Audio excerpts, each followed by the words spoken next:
Hi, welcome to Little Steps Asia. My name is Shay Stanley. I am here with a few guests who have been interning with us over the last couple of months, and I'm very excited to introduce them.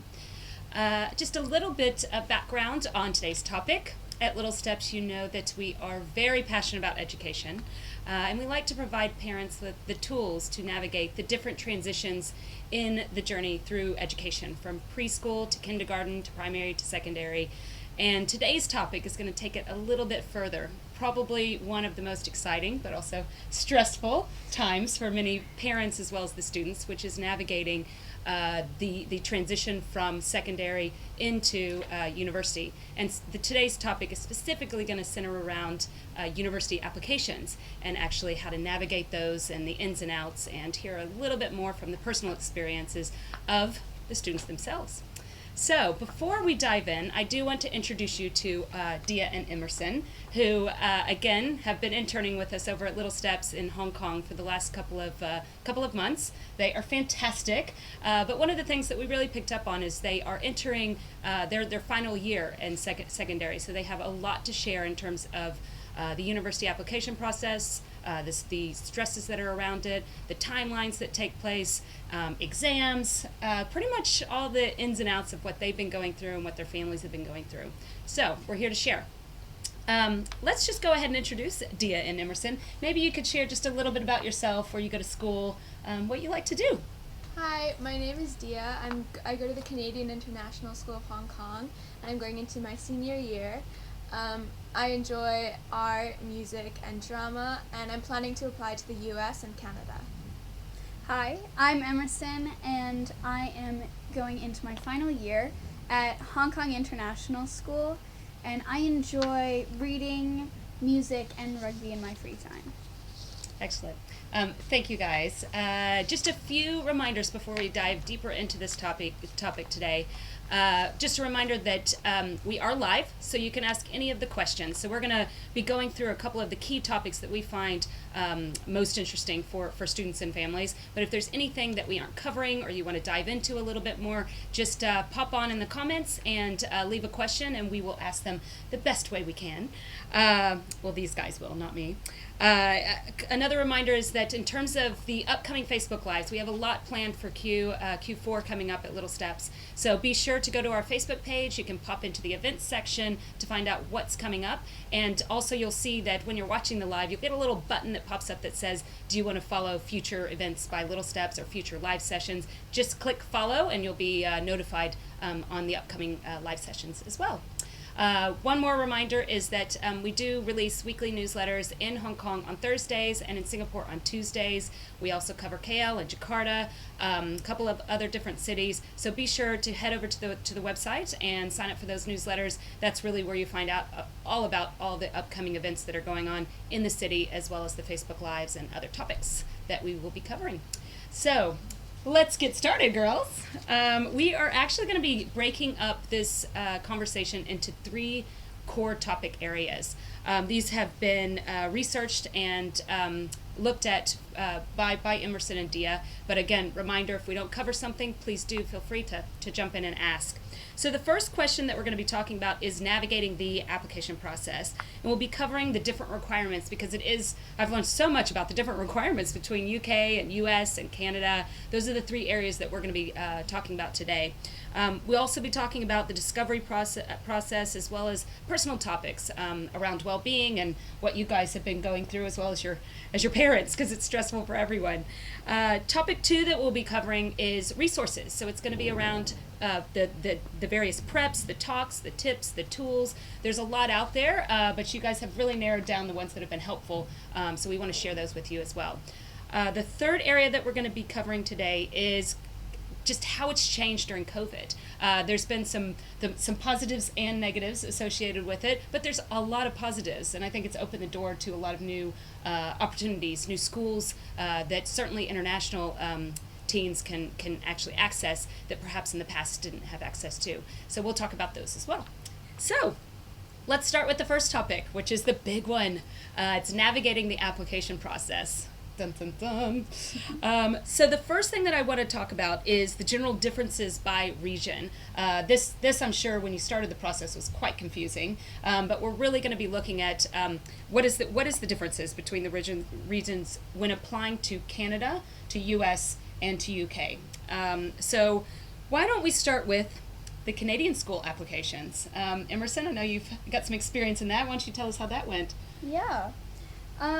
A lot of Canadian schools meet different requirements, and applications are very different than from the US, and a lot of people don't actually know that. You do have to check the school websites to understand what requirements you have to meet for them, but a lot of schools, unlike the US, you don't have to do other tests for it. You just have to get your transcripts in and you're pretty much done, which is very much easier. We love Canada. That's great. And then just in terms of, so you mentioned there's no exams that you're required. Some schools actually do request it. Yeah, some schools do. If you have done a test, then they require it as something secondary. Like, if you are from Canada, then you most likely wouldn't have done the SAT or ACT. So you probably wouldn't have to submit that as a kind of secondary thing to your transcripts. So it's the grades and all the things that you've been involved in. Yeah. Okay. So pretty straightforward in Canada, it sounds like. The U.S., that's I know that both of you guys have been doing quite a bit in that area. Dia, can you take us through this process? Well, like Emerson said, unlike Canada, the US, there's a lot of other tests and things that you need to use when you apply. So you need to take the ACT or the SAT, and then you also apply through the portal, the Common App, and within that you need to submit things like your activities list, and then unlike Canada, also a common application essay, which you send to all the universities you're applying to, and then also supplemental essays that each individual one will require. And the US in general is a little bit more holistic in nature, like the application process.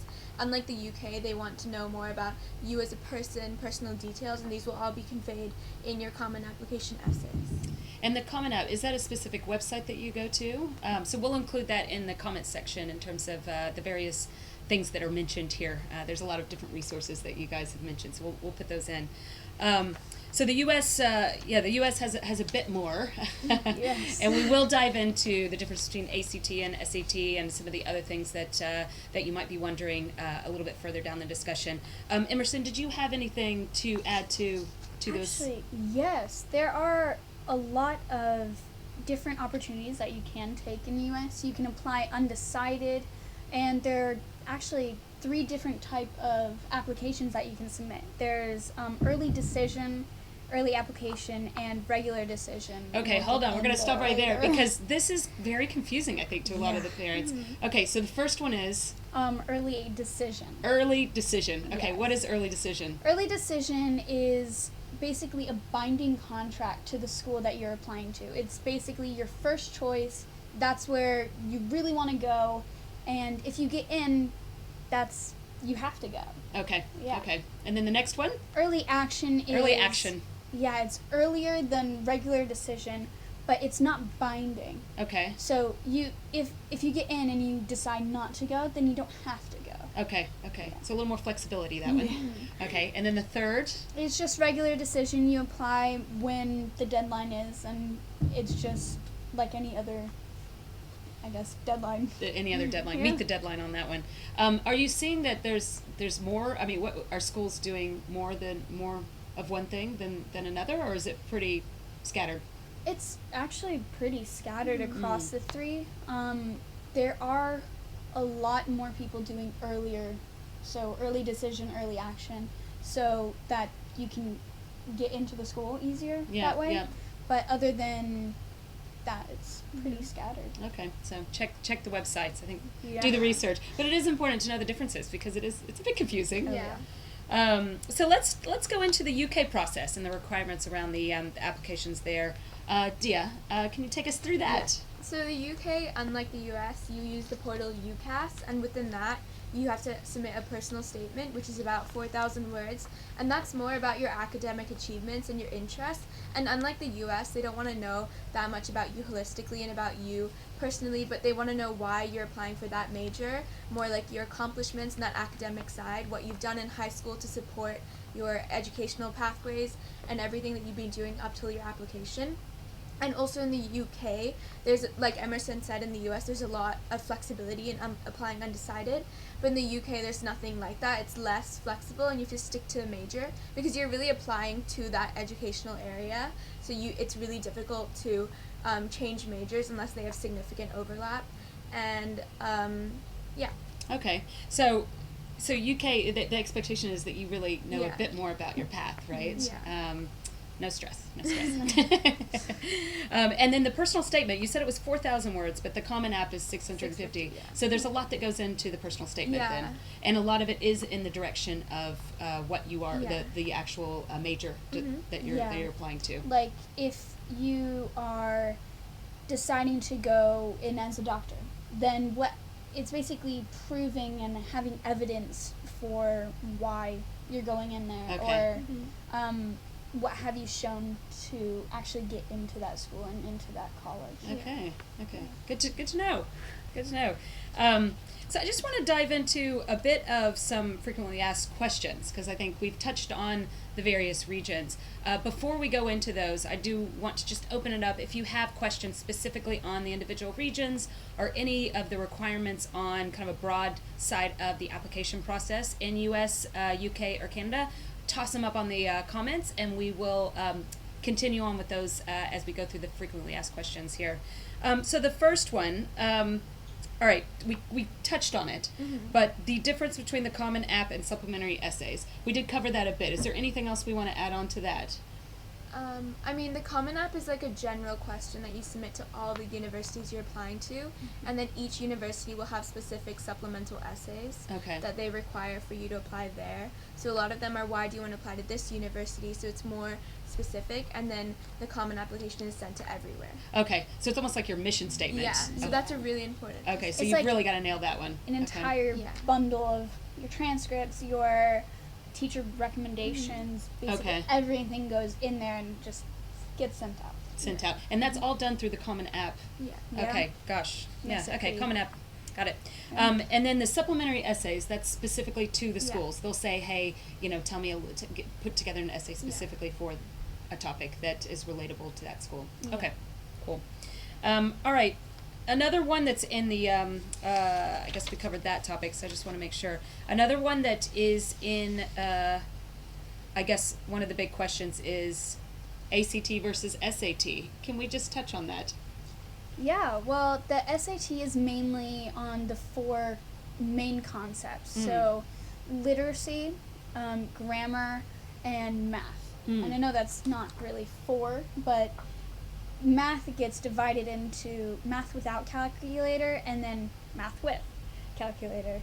But the SAT includes a science section. So if you're more into science and math, choose the ACT. It's good to know. Yeah. Yeah. I think I just took the SAT and didn't even know that aspect of the ACT. So it is good to know and look at the strengths. I do want to stop right there and ask if there's any questions. All right, we're going to keep moving through then. I want to touch on exams because that is a bit confusing as well. Certainly, there's different exams for different places. I know there's the IB program. We talked a little bit about ACT and SAT. So let's cut through some of that. In the USA, the exams that you have to prep for is the SAT and the ACT, which we just went through the basic differences there. In the UK, there's nothing. Yeah, it's just based on your grades and the application process that you're going through. In Canada, you check with the school. You gotta check with the school. Okay. And in the UK, if you're applying to something like medicine, then there are specific tests that you have to take. Like if you're applying to law, you have to take the LNAT. And Okay. if you're applying to medicine, you have to take the BMAT. So you Okay. have to check up on the major that you're applying to. Okay. But there's no general test like the US. Got it. Okay. All right, let's talk a little bit about IB exams, because I know, Dia, you've been navigating that process. IB is not easy. So maybe take us through what are the expectations around that and how that works. Okay. So the IB exams are an accumulative process, so it's over 2 years. You're taking the same subjects, same teachers for 2 years, and basically your aim at the end is to get your final grade out of 45 points. And you have exams at the end of your first school year, so we just had that back in June. And those exams help to form the basis of your predicted grades, which we got in June. And then we get another set in October, and those get sent off to university. And then at the end of the school year this year, we have our final exams, then we get our final grades, which is out of 45. And we get 42 points from our 6 subject exams, and then 3 points we get from theory of knowledge and our extended essay. Okay. So there's a series of predicted and exam process that you're following. Get to keep studying. Yep. Excellent.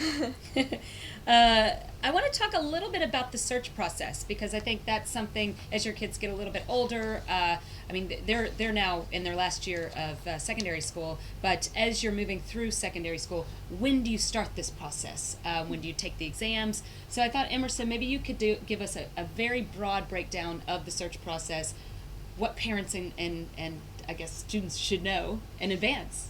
Okay. Well, in your my sophomore year, grade 10, you really just touch on it really quickly. You get to look at schools, whether that be just thinking about it or really actually looking at certain schools, starting to figure out what you might want to do in university, whether that be, I mean, there's so many things you can choose from. Yeah. You really got to narrow it down. But in 11th grade, you got to look more at the college fit, like where, if you want to go to a city or the country, rural or... more about your personality and what you're into and the community. The class size, something around there. And in really what makes the school stand out to you. Yeah. So by 12th grade, you really know what schools you want to go to, where you're going to apply, what you're going to apply to. So the classes you want to really get into. And then you apply and you just send them off. Yeah. And off you go into the big world.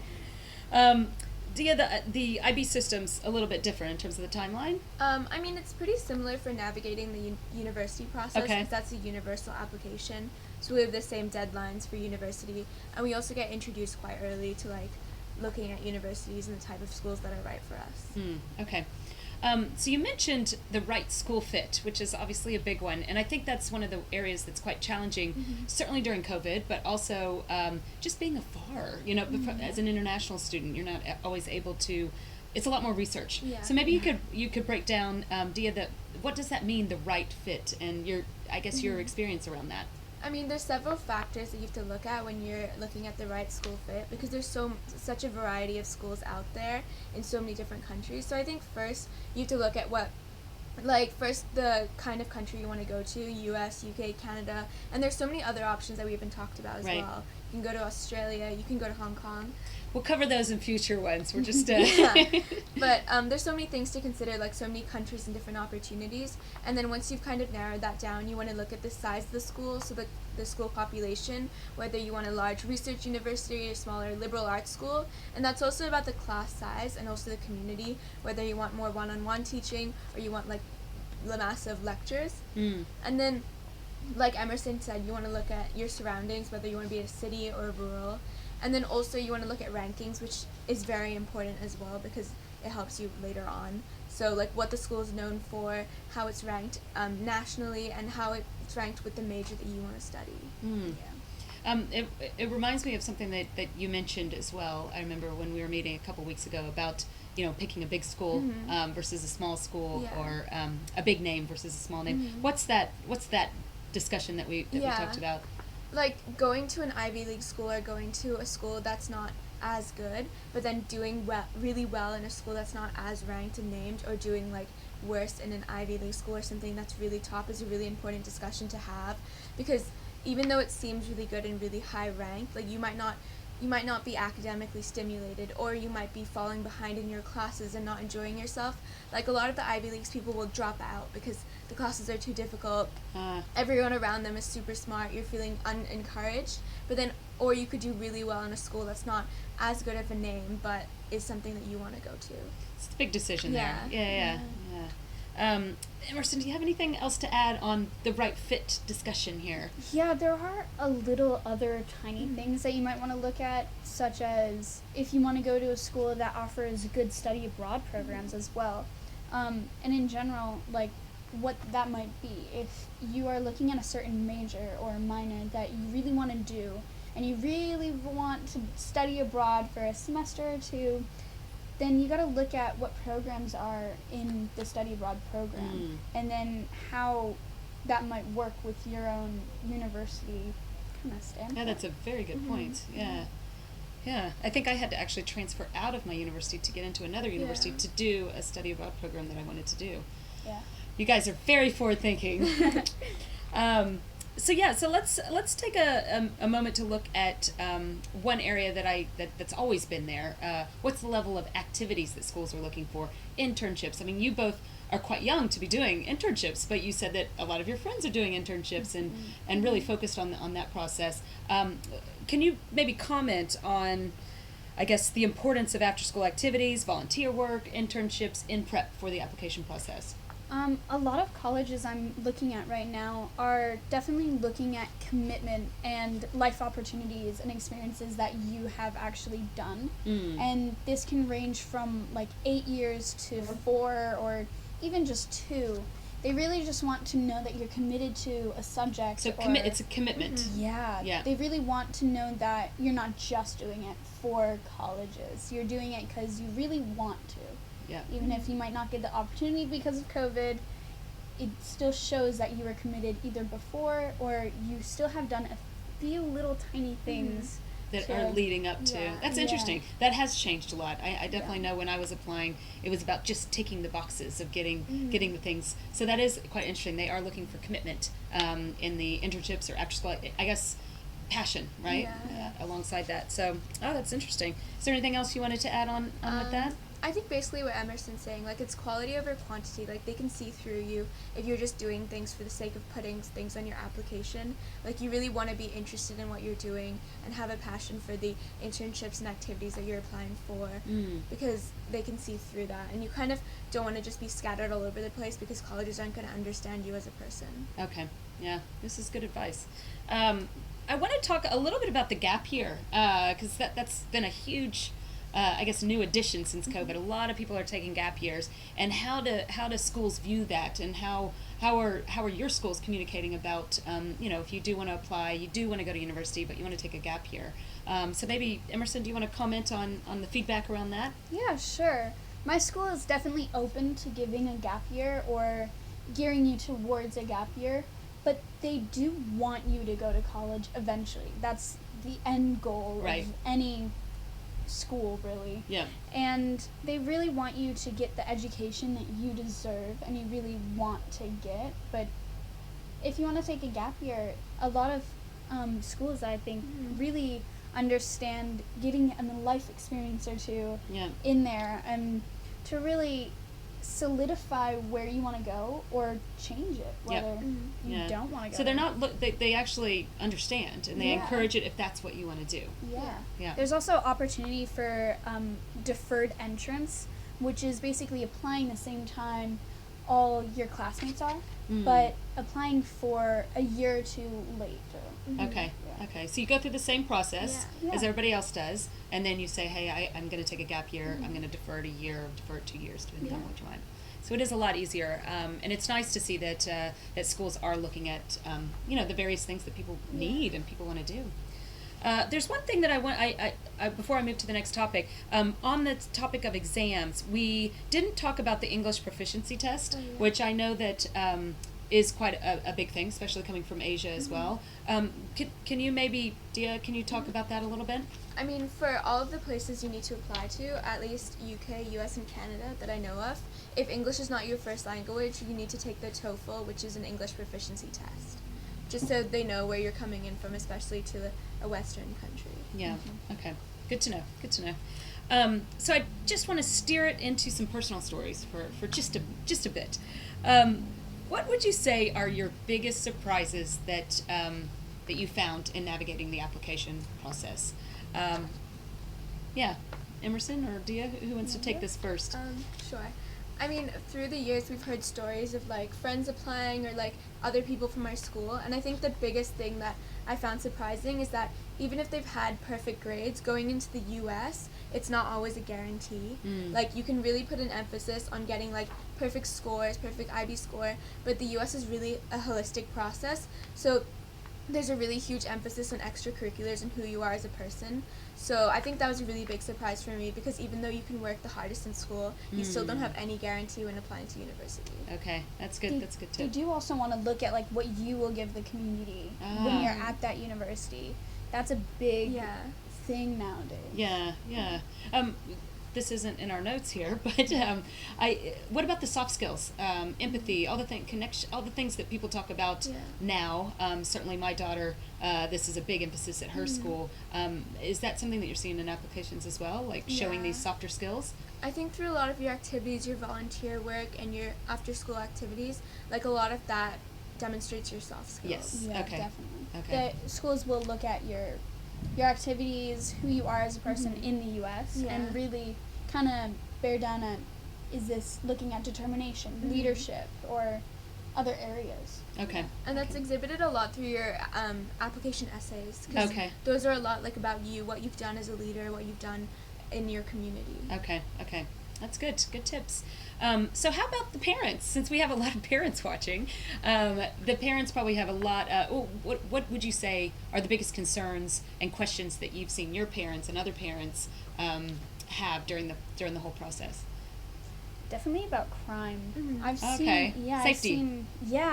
Because especially from coming from overseas, a lot of parents want to know if the school is going to be safe. Yes. Or if there's going to be any danger around, because they want to protect their kids. Yeah, that makes sense. Yeah. I think coming from Hong Kong as well, we're very safe here. Yeah. Anything else to add on? Adding on to Emerson, especially now because of COVID, they can't see the area with us as well. Yeah. So like safety's a lot bigger of an issue because we can't actually navigate that beforehand. Okay. So how do you reassure them? The news does not do a good job of that. No.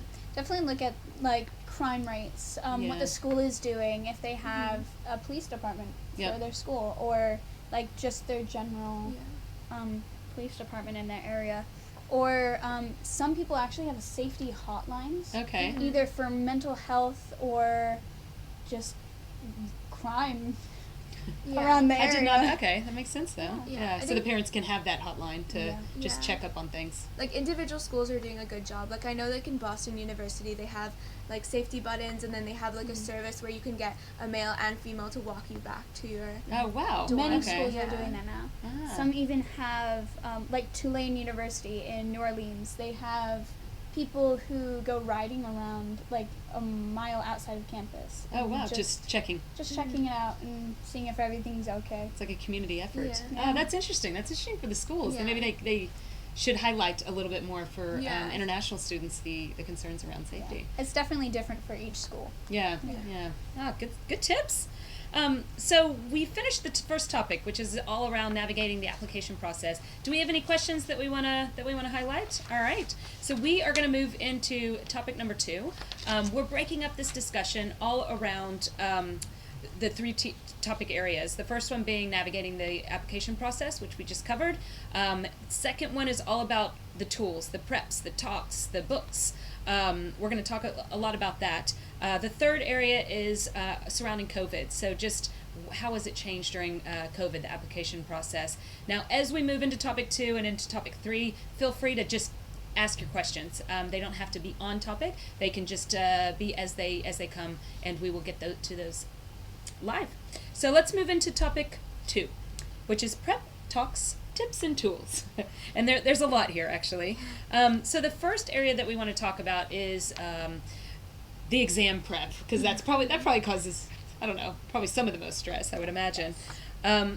let's talk about the various resources that were used for exam prep, and we'll divide it out again by region because obviously, and by type because it is different.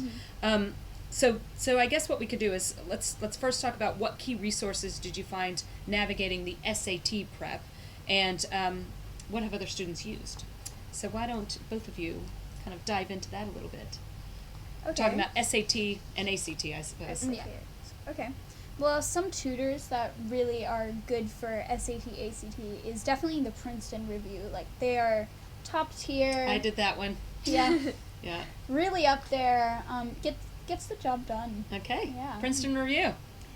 They also have books and resources you can do on your own time, as well as, like, in those books and resources, they have drills, practice tests, anything you really need Yeah. to get the strategies for those tests. Yeah. It's all. The Princeton Review does the strategies as well as the practice. Yes. Yeah.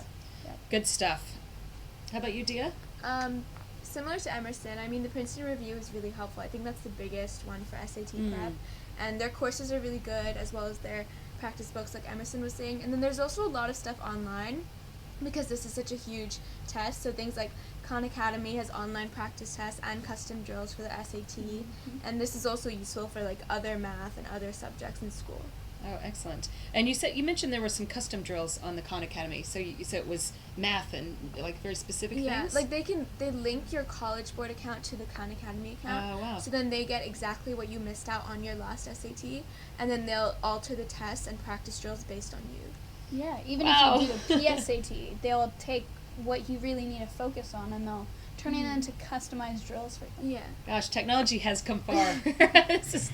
We were all paper and pencil. Okay, so let's talk about the IB side of things. Yeah. There's a lot of there's a lot of topics with IB. So maybe Dia, can you take us through some of the resources that were helpful for the exams? I mean, there's so many resources for IB because it's such an international program, and it's like the syllabus is like global. It's the same for every school. So even in Hong Kong, it's very helpful because there's IB tutors. You can do group classes with people from other schools because everyone's learning the same thing. And then there's also a lot of stuff online. So example, for math, we use like Hayes & Harris. For IB Bio, we use Bio Ninja. So there's all these websites that are curated specifically for IB.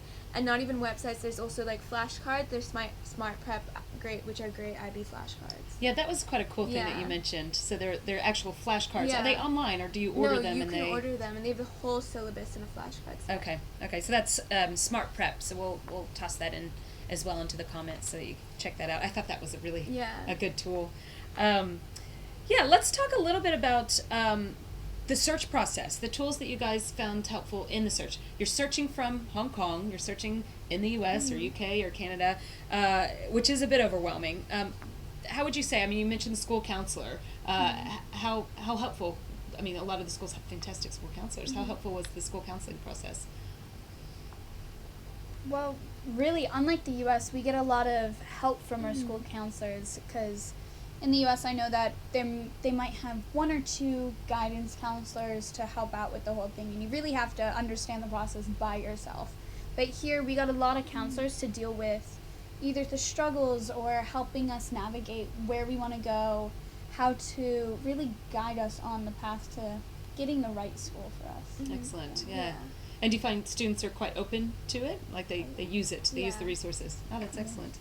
How about school fairs? I guess that's changed a lot. They used to be in these, some of them stadiums, some of them on individual campuses, and now there's a lot of virtual fairs as well. Can you talk a bit about how helpful that is? Yeah, I mean, we've been doing school fairs for a while. Like even in grade 9 and 10 before COVID, we had the opportunity to go to like our gym, and there was like several schools who would come and present to us. So like we've always been doing these, but then now obviously with COVID they're a little bit different, but we have had the opportunity to go to virtual fairs where they have virtual university booths, and you can do live chatting with admissions officers.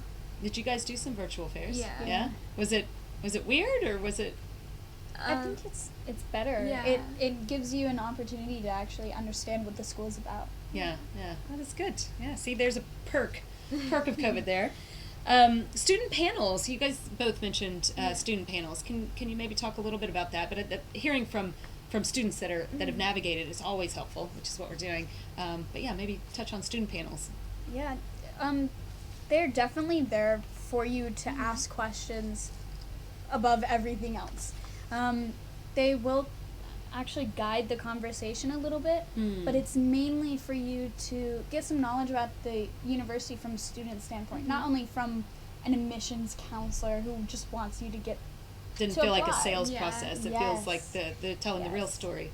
Mhm. Excellent. Yeah, and it's a bit more like you get to know more about student life, less about like academics Yeah. and things that the school puts on their website, but more like how students actually feel about living there, the community, the events available. I guess that's also Clubs. where you can address the safety issue Yeah. concerns Yeah. as well, because you're getting the real story. How about talks and virtual groups? Is there anything we should note around that as a tool? Just like we said, there's a lot of information sessions now that are on Like virtual college- tours and virtual Virtual tours, information sessions, taking a look at different tips for the admin process. Actually, okay. Cool. And then general planning websites.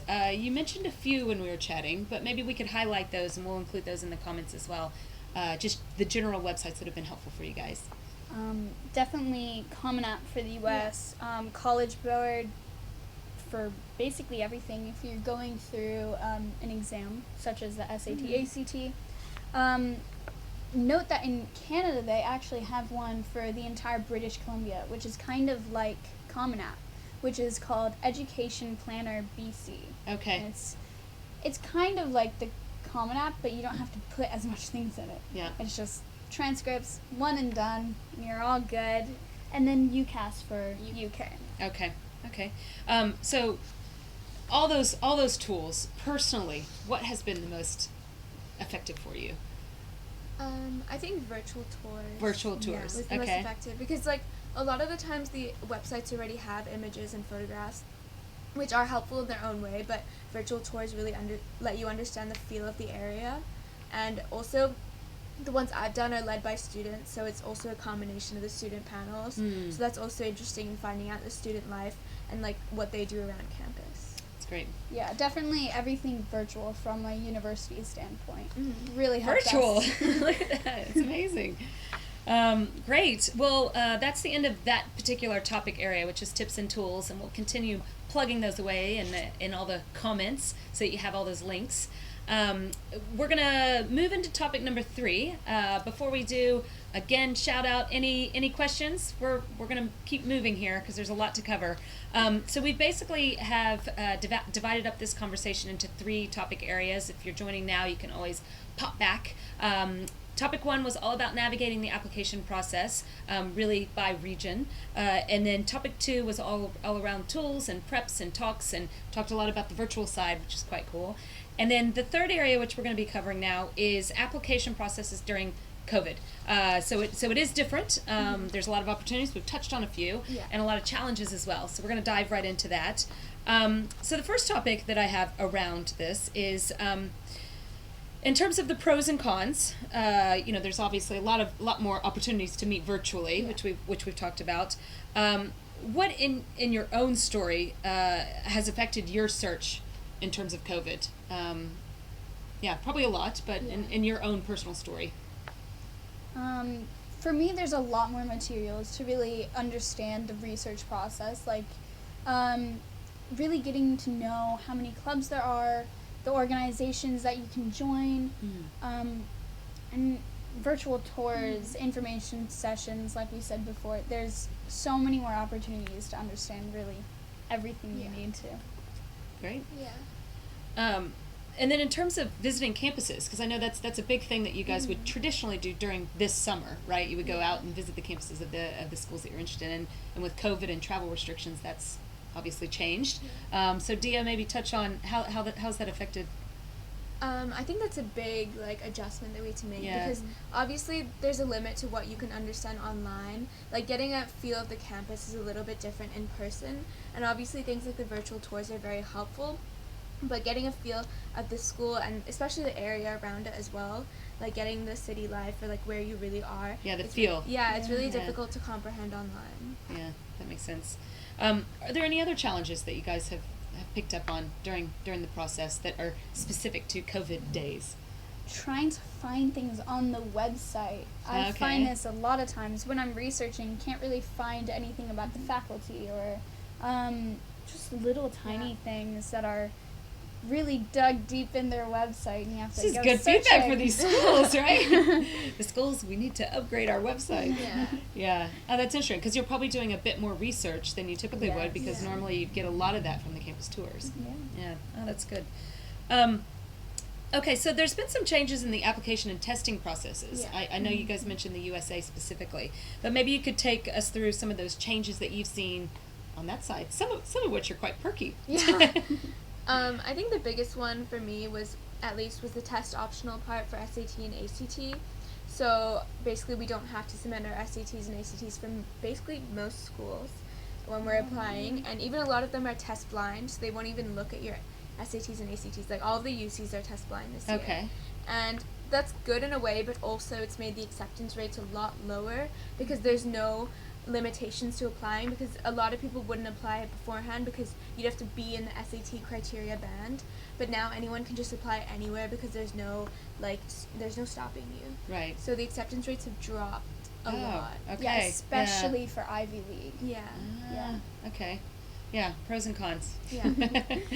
we hate the exams until we need them. Yeah. Oh yeah. Excellent. So one of the areas that we can't help but dive into is the well-being of everything, right? Mm-hmm. Well-being of students, well-being of families. I mean, COVID has been very stressful for a lot of, for everybody. But particularly if you're navigating the application process during COVID, could you guys maybe just touch on, I know it's been stressful, but just touch on overall well-being and also resources that maybe the schools provide or schools that you're applying to have provided in that area. There's definitely been a lot more stress to really find out where your kid wants to go, what they want to study, really just all around university applications things. But not seeing the school is definitely a big part of it, because you would normally go with your entire family, have a little outing of it, and really understand what they're about, get a feel of the campus. Get excited too. Yeah, right? you can't really get that. Yeah. It's definitely a lot more uncertainty when we actually go as well. Like, going in, you're just jumping in feet first. Like, you don't really know what's happening. You haven't visited the campus. All you've seen is, like, a virtual tour. And also for families, it's obviously very stressful because you don't really know where your child is going. Yes, yeah, I can imagine. So it's just a lot more uncertainty, not being able to navigate the area for themselves either. And have the schools provided, I know they're doing virtual tours and they've got the student panels and they're doing some of these things, but is there anything in the world of well-being that they're adding to their They offerings? have added a bit of like application tips and Okay. kind of tricks like that, but they haven't really touched on the COVID Probably coming. type of Yeah. Yeah. Okay. All right. This is a big final question, and then we will open it up in case there's any straggling questions at the end. These girls have really covered this topic quite well, so very excited about that. If there was one piece of advice, just one, no, you can add more if you want, one piece of advice for parents and students entering, say, grade 10, which is when you mentioned this kind of the thinking process, you're starting the process, what would it be? I think it would be to get a jump start on everything now. Like, even if you don't do a lot, just begin, like, your research and looking at different schools. Because if you're leaving it all to, like, our summer, like the summer before your senior year, it gets really busy with internships, schoolwork, and other things. You don't want to be cramming, like, a really important decision of your life into those last 2 months. Okay, that's good advice, yeah. For me, it would be definitely to start now. Start just thinking about it, even if it's just little tiny things. It's very good to just begin. Just to start everything can help your process move along really quicker, but also easier later down the line. Yep. Now, do you have any brothers or sisters that have navigated this process ahead of you? Yes. I was wondering if you're the first or the second or the third child.